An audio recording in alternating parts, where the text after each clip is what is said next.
Во Министерството за правда денеска ќе бидат презентирани недоследностите констатирани од увидот како се делеле предметите во Кривичниот, Апелацискиот и Врховниот суд во Скопје.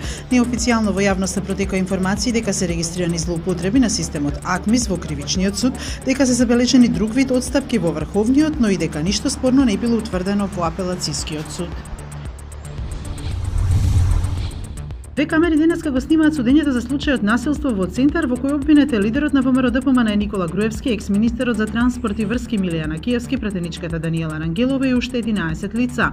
Како што објасни судиката Татјана Михајлова, судењето се снима со две рачни камери, но само визуелно, а не и тонски. Кога судиката извести дека се снима, адвокатот на одбраната Димитар Тангов рече дека ако се снима судењето, тогаш не треба да се води записник на компјутер. Фалсификуваниот лек од паралелен увоз за кој Министерството за здравство минатата година поднело пријава во основното јавно обвинителство е Церезиме, кој се користи за ретки болести, бил откриен на детската клиника Дознава Нова.